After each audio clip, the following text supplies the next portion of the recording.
The next is centre of mass. Centre of मास क्या होता है?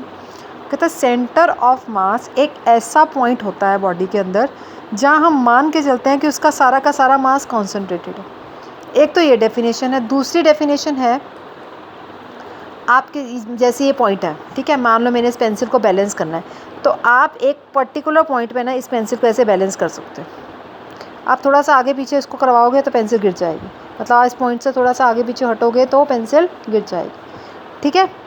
फॉर एग्जांपल मुझे इस पेंसिल को रोटेट करना है तो मैं इधर भी फोर्स लगाऊंगी और इधर भी फोर्स लगाऊंगी, ऐसे रोटेट करूँगी, दोनों तरफ से फोर्स लगाऊंगी, येस और नो, ऐसे फोर्स लगाऊंगी, इधर भी और इधर भी, दो तरफ भी फोर्सेस लग रही है। अब यहाँ और यहाँ ऐसे घुमाऊंगी, ऐसे फोर्स लगेगी ना पेंसिल घुमाने, कैसे लग रही है, यहाँ पर भी लग रही है। मान लो मैंने पेंसिल को घुमाना है, ऐसे घुमाना है, तो ये फोर्स ऐसे लगा रही हूँ, है ना, पेंसिल घूम रही है, इस पॉइंट के अबाउट घूम रही है। अगर मैं ऐसे ना लगा के इस पॉइंट पे फोर्स लगा दूँ तभी तो पेंसिल घूम रही है। मतलब जो काम आप अलग अलग पॉइंट्स पर अलग अलग पार्टिकल्स पे फोर्स लगाने से कर रहे थे, वही काम अब इस पॉइंट पे हम फोर्स लगाने से हो रहा है। अगर आप यहाँ फोर्स लगाते हो तब भी पेंसिल रोटेट कर रही है, और यहाँ लगा रहे हो तब भी पेंसिल रोटेट कर रही है। तो दिस पॉइंट वेयर, जहाँ आप एक्सटर्नली अलग अलग पार्टिकल्स पे फोर्स लगा रहे थे, अब एक पॉइंट पे फोर्स लगाओ, सेम इफेक्ट आए, ऐसे में भी रोटेट कर रही थी और ऐसे में भी रोटेट कर रही है ना। This point is called a centre of mass. Now centre of mass of two particle system, हम टू पार्टिकल्स के लिए करेंगे, एन पार्टिकल्स का इसके साथ ही होता रहेगा, ठीक है। सेम मेथड है, सिर्फ जहाँ जहाँ हम टू पार्टिकल्स लगा रहे थे वहाँ हम एन पार्टिकल लगाने लग जाएंगे। पहले हम टू पार्टिकल्स के लिए सेंटर ऑफ मास निकालते हैं। सपोज आपने दो पार्टिकल्स दिए, particle at point A, particle at point B. आपने प्लेन लिया ओ एक्स, ये एक्स एक्सिस है, ये आपके पास वाई एक्सिस है और ये क्या है, जेड एक्सिस है। दो पार्टिकल्स दिए at particle position A and at position B. Suppose जो पार्टिकल ए पर है, आपने एक बॉडी ऐसी ली जिसके अंदर सिर्फ दो पार्टिकल्स हैं, एक पोजीशन ए पर पड़ा है जिसका ओरिजिन से डिस्टेंस कितना है r1, this is called as position vector. एक पार्टिकल लिया आपने, पार्टिकल बी, जिसका ओरिजिन से डिस्टेंस है r2 वेक्टर, जिसको आपने पोजीशन वेक्टर किया। तो r1 क्या है, position vector of a particle at position A, and r2 is the position vector of particle at position p2। Okay, now consider velocity, दोनों पार्टिकल्स की वेलोसिटी निकालते हैं। वेलोसिटी का फॉर्मूला क्या होता है, displacement upon time, so position upon time.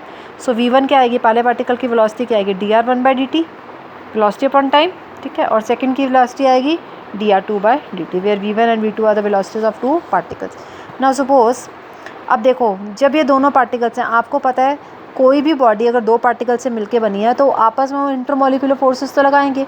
मतलब ए ने बी पर फोर्स लगाएगा, इंटरमॉलिक्यूलर फोर्सेस आपने केमिस्ट्री में पढ़ी है, ए बी पर फोर्स लगा रहा है, कितनी लगा रहा है, F12।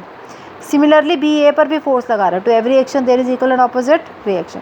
ए ने बी पर फोर्स लगाई दो पार्टिकल्स से, एक बॉडी ऐसी जिसमें कितने, सिर्फ दो पार्टिकल, ए ने बी पर फोर्स लगाई और बी ने ए पर फोर्स लगाई, they are equal and opposite.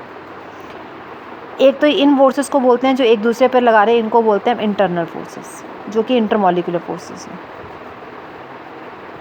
ठीक है। ये आपस में लग रही हैं, एक है जो बाहर से लग रही हैं।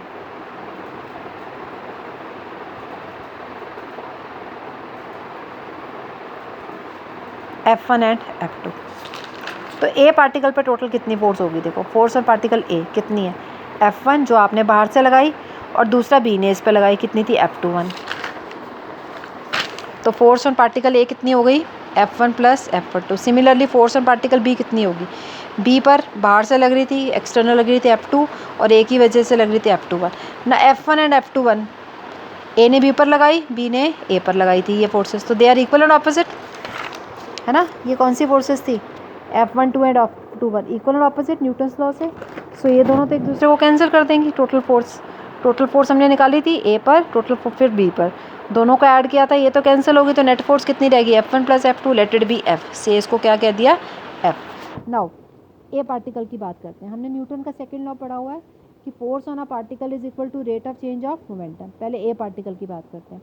ए पार्टिकल पे फोर्स कितनी लग रही है, बाहर से लग रही है F1, बी की वजह से लग रही है F12, तो टोटल फोर्स होगी F1 प्लस F12।